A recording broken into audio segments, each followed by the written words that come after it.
Hello everyone. This WoW game feels actually pretty good, I'd say. You know what else is good? Dream Productions. Yes folks, the latest Pixar event series finally here from the world of Inside Out. Now it's something serving as like an Inside 1.5 in many respects, with the emotions playing supporting role this time around. We have Riley's dreamscape and the dream makers and dreamers of dreams trying to keep it together there as she goes through many changes in her life. And the main one, Paula, must contend with a very hectic and demanding studio head and eccentric new assistant director, voiced by Richard Iowade. So let's begin. So, as you can imagine, and this is another one where they dropped all the show at once, and also, I definitely enjoyed myself and my time with it, so let's begin. I definitely enjoy the scenarios I came up with there, and also how it also provides context to certain elements of both the movies as well. I'm not certain about the moral comparisons that they themselves invoked, but definitely other further compounds or parallels these ones have to Toy Story films, and how each piece of the narrative builds on one another and the concepts that they came up with, and especially like how the parts of the studio, and how they actually look and feel like behind the scenes footage would be in that time frame, and how sometimes in the creative process things don't go as planned, especially. I mean,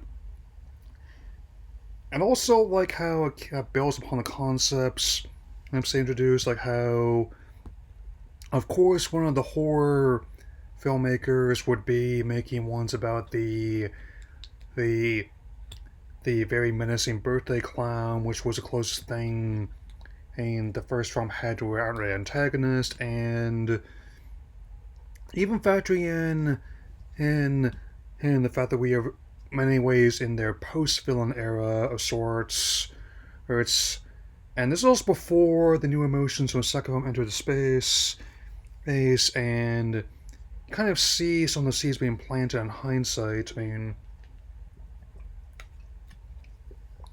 also like seeing in the scenes of Haley with Bree and Grace before she graduates middle school as a valedictorian, no less. Yes, and definitely how she expands upon like potential future careers, and also like her teenage self, the variant she dreams about is actually pretty spot on about how she actually turns out in the second movie, albeit with a different outfit and hair, no less, and before she gets the headgear.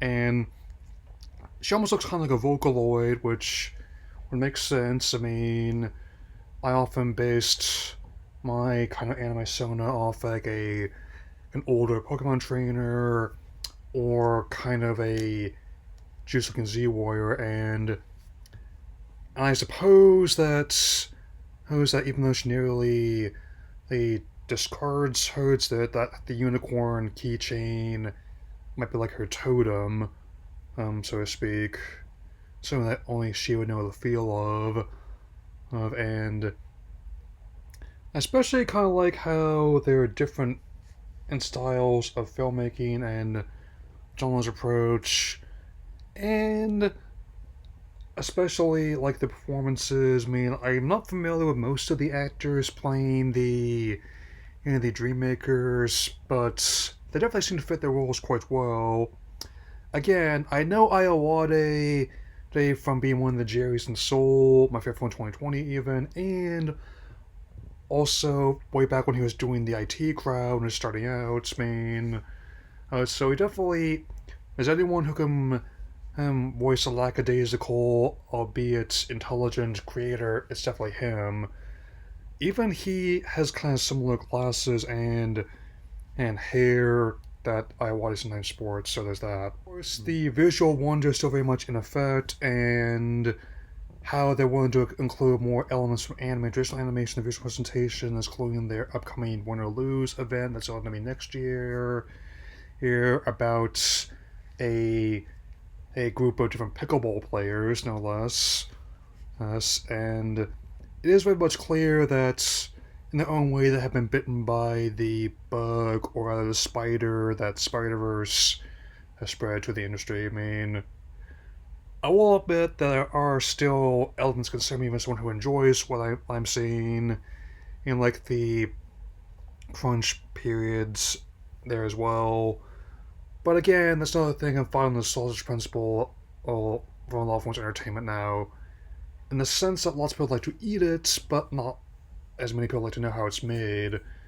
And I especially also like that there are ideas of different genres, be they comedic, be they dramatic, or even action oriented, and also connections to other parts of like the verse. I mean, I'm still, even though current the current people in charge of the studio have dismissed the idea, I still already working on how they'll fix it on the Pixar theory, given how a couple ones have to wear like a Four Town shirt as part of her sleepwear, and again, the sleepwalking, and that she was this close to falling down on the stairs years before her mother caught her, and also like the idea of lucid dreaming as well. I won't say how it comes up, but I find that fascinating. Like, hey, it's my dream.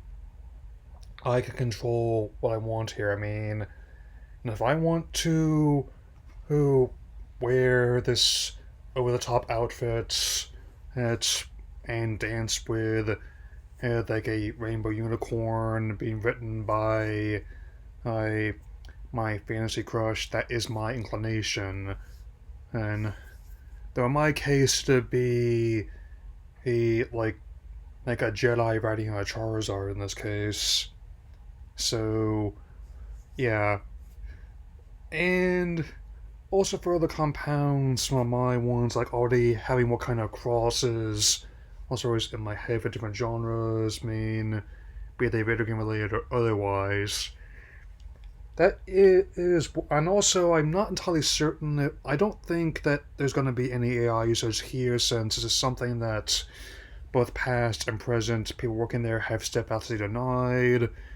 Especially when they saw all those trailers of putting Woody in Oppenheimer, as well as rather what they were doing with Vaporeon, they were understandably less than amused. So there's that. So much like the Cranberries, Harry's the character that we first met back in 2013 is changing every day, every possible way. And it's everyone I could see myself watching again, and on top of finding more and more connections to the verse, and I really don't have anything personal against Johnny's beef with the fourth movie or Lightyear. I mean, not as someone who's about to go see a Craven movie, which is gonna be functionally the unofficial end to the Sony Spider-Man universe, the SSU as it were. I just thought I would get something that has some sort of value of entertainment that's also encourages thought before I just succumb to like a kind of bowl of total craziness. So there's that. Anyway, that'll be all for now, and I will definitely see you all again very soon. And also, I will be getting you my first-in-person Skeleton Crew next week. I have the third episode queued up. I'll be watching that in the fourth before I make the video on it. So that'll be all for now. Take care, everyone. Mm-hmm.